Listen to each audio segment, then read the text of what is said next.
चेला तू हमारा बनाई हो, अपन चेला तू हमारा बनाई हो। गोरकी छौरी से शादी रचाई दी हो, गोरकी छौरी से शादी रचाई दी हो।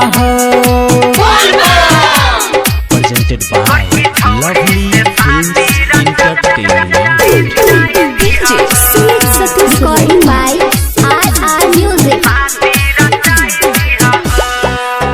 रोज बस हचारे बपिस भांग पिए बरहब सुतल त जाके दुनु पाँव के दबेबा। रोज बस हचारे बपिस भांग पिए बरहब सुतल त जाके दुनु पाँव के दबेबा। पातर छीतर साबर की मिलाई दिहा हो, पातर छीतर साबर की मिलाई दिहा हो। बड़की छौरी से शादी रचाई दिहा हो, बड़की छौरी से शादी रचाई दिहा हो।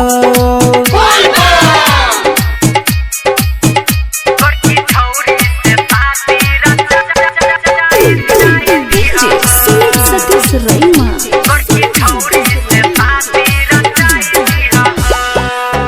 दुनु गोटे बाबा अइब तोरा जलवा चढ़ैब, कह अर्जुन कावर लेके देब घर अइब।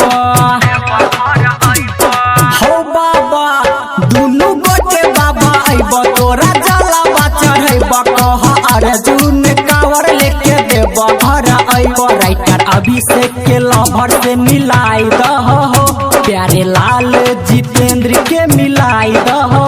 गोरकी छौरी से शादी रचाई दिहा हो, गोरकी छौरी से शादी रचाई दिहा हो।